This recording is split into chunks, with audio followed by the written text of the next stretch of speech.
Hello, everybody. It's me, your boy Cryptid.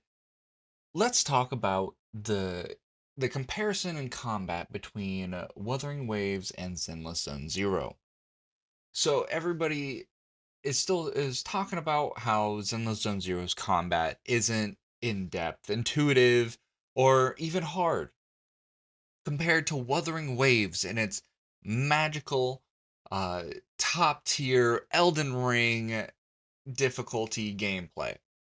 So, on a fundamental level, they have the same mechanics. They have parries, they have dodges, they have swaps.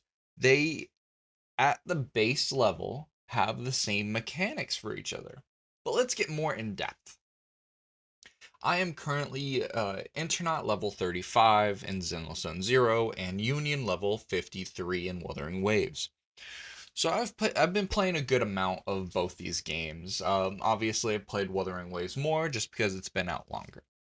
But I've been grinding on Zenless Zone Zero, getting as high as I can. I'm level 35, but I'm literally about to be level 36. So I've cleared like five or six floors of the Memory of Chaos of Zenless. So I just haven't done the double teams yet because building up a second team when you're free to play is a lot. Okay, so fundamentally, Zenless Zone Zero has a very easy beginning, which is obvious for any game. It's even obvious for Wuthering Waves. So people are comparing the beginning of Zenless Zone Zero to the end game of Wuthering Waves, saying it's too easy. It's not even close. They say their main point is their combat. So what is this? People aren't giving it a chance. They think they're going to get to the end game within a day. That's completely false.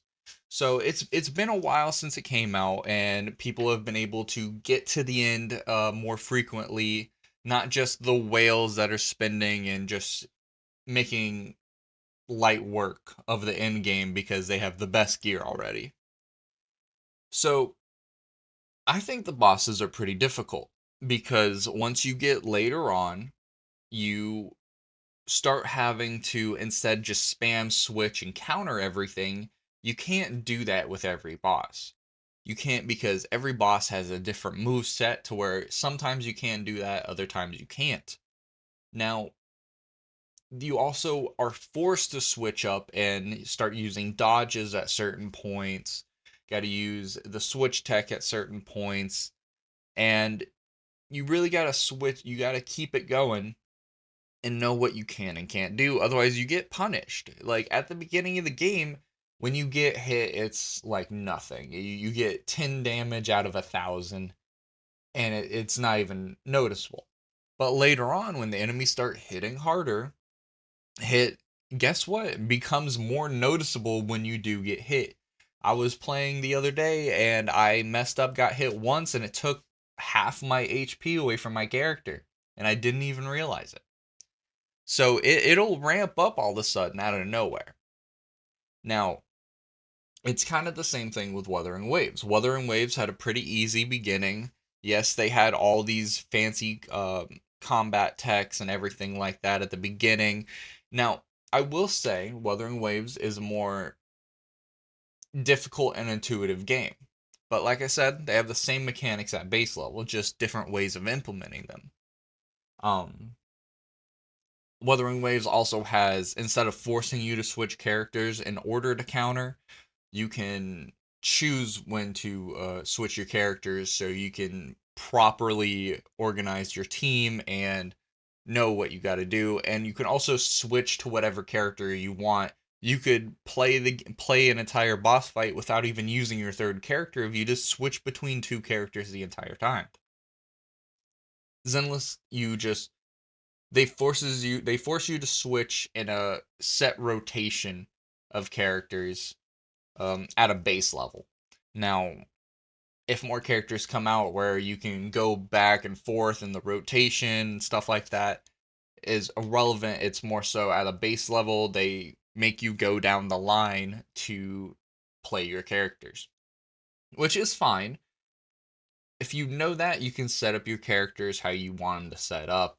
If you have an assist character, you can put them at the end of your rotation, so when they assist, they shoot back to the forward, and yada yada yada.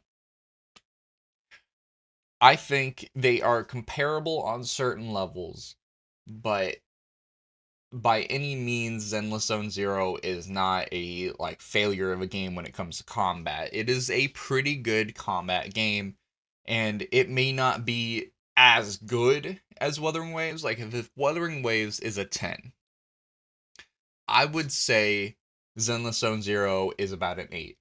It's not right next to it, but it is a good combat system. And people need to stop taking the first couple hours as gospel to this is how the rest of the game is going to be.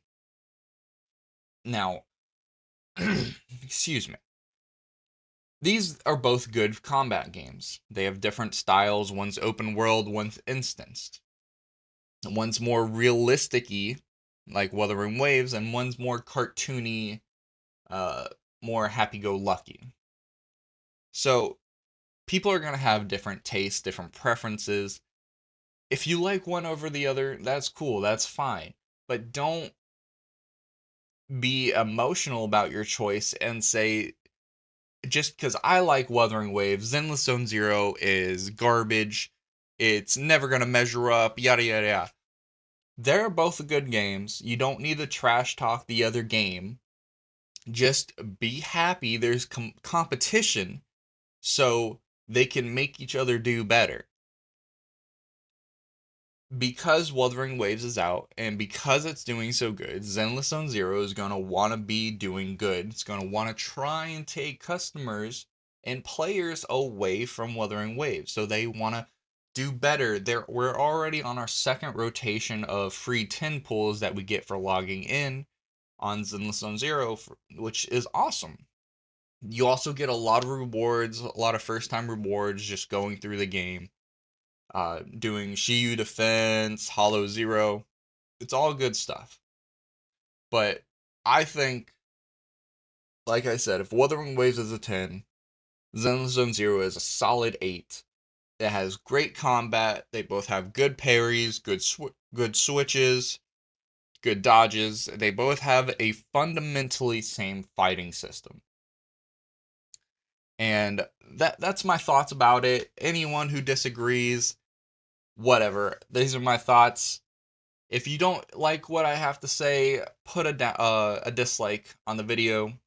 Thank you all for watching, and have a good one. Peace.